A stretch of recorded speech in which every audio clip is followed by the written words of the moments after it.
Well, as we've seen in the past couple of weeks, NASCAR has been very consistent about being inconsistent. If you go back to what Robin Pemberton said about boys have at it, and the quotes that he added about, we're going to let it back in the driver's hands, and then all of a sudden threaten to suspend Matt Kenseth. If you think about what Logano done, Logano had no reason to wreck Matt Kenseth because, if I'm not mistaken, didn't he already punch his ticket into the next round anyway? To me, it would have been an easier option to try to pass him and go where Kenseth wasn't, which would have been on the bottom. And, that's what most drivers do. Anyone with talent. I mean, you can have all the talent in the world, but if you have to wreck people to win races, well, you're not Dale Sr., so you're not doing it right. Dale Sr. could bump people out of the way without spinning them, but that's not the point I'm trying to make here. The point that I'm trying to make here is, 1 minute NASCAR endorses this, and then you have broadcasters such as Kyle Petty and Dale Jarrett acting like they've never seen this before, and I'm quite sure that people that were racing in their generation done the very same thing. People act like retaliation is something, oh my God, we've never seen this before. It's been happening for years. And the fact of the matter is, if NASCAR would let drivers be like hockey, to where, they get out of their car like men, take their helmets off, one hit to the ground and it's over, then that's another version of boys have at it. But we can't allow NASCAR fans, especially youth, to see violence. I mean, at least that's how I would look at it. Because if you allow violence, those politically correct families will be like, oh, well, you're promoting violence. NASCAR can't do that. NASCAR can't take that chance. And I'll tell you another thing that sickens me. Look at this right here.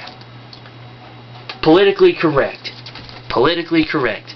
You have somebody mixed, you have somebody African American, and then you have two Caucasians in this Superstore book.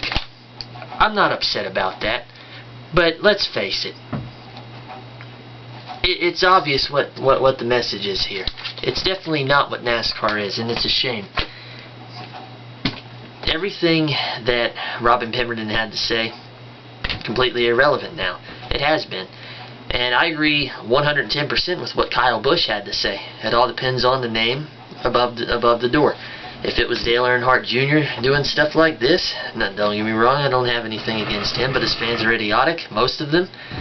I think my friend Aaron would be the only exception to actually have some sense in the matter of being a Junior fan. I can't really say that about many others.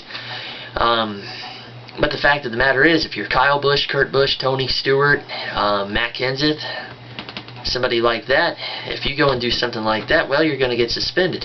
It's alright for Brad Keselowski in October of 2014 to go down pit road after running into Matt Kenseth after his safety equipment was off, and then in turn hitting Tony Stewart. Stewart stood his ground. He's got to pay for that race car. Throws it in reverse. Well, where was the penalty for Keselowski and all that? Nowhere to be found. Favoritism by NASCAR once again. Joey Logano had no reason whatsoever to spin Matt Kenseth out. None. But the way he looked at it, he's playing the system well. NASCAR's manipulated system. It's simple. The system is, hey, if I wreck Kenseth, he's out of the chase. He's done. It's another guy that he doesn't have to worry about beating. Kenseth has had a remarkable season, only to be thrown away by being spun out. Harvick, what he done at Talladega, playing the system. Doing what he had to do because that's the box that NASCAR has these drivers in. That's what people have to realize and understand. If they have to accept it, I guess we're force-fed as fans to have to accept it, but that doesn't mean that we will. Brian France, if you suspend Matt Kenseth, I'm sure that there's plenty of people, even if you find him, I'm sure that there's plenty of people that would go to bat and say that you're wrong. You have been wrong. You've killed the sport. The sport is as dead as a Kennedy right now. And you have nobody to blame but yourself. But as long as you're making money, I suppose that, whatever you say is right, and your fans don't matter. But I feel really bad for anyone who has had to pay to watch what the sport has become, because it's obvious to me that Brad Keselowski what he done back then wasn't suspended. But people act like this hasn't been going on. Rivalries have been going on for a long period of time. People taking it out on each other's car. It's been going on for a very long time. If I'm not mistaken, I remember Dale Sr. and Darrell Waltrip had an incident. Ricky Rudd and Dale Sr., I believe, at North Wilkesboro, and it was over a championship. And Dick Berggren asked a question to Dale Sr., how does it affect your championship chances? Dale Sr.'s remark, what do you think? They ought to park that son of a bitch. And I quote. And this was a few years after I was born. So somebody needs to go back and watch that. Was there anything done about it? No. It was good hard racing. But at that time you could do what you wanted to do. And there wasn't any manipulation within that rule. It had nothing to do with the fact that it was Ricky Rudd and Dale Sr. It was a short track, they raced hard, and things escalated from there. But there was a championship to be won that year, and it definitely hurt Dale Sr.'s chances for sure. But now if you do it, people act like that it's never happened before. Dale Jarrett acted like it never had happened before. And Kyle Petty, of course he's going to take up for Joey Logano because he's another person who's never had to work for anything in his life to get into the sport. So I can understand why he would say something idiotic like that.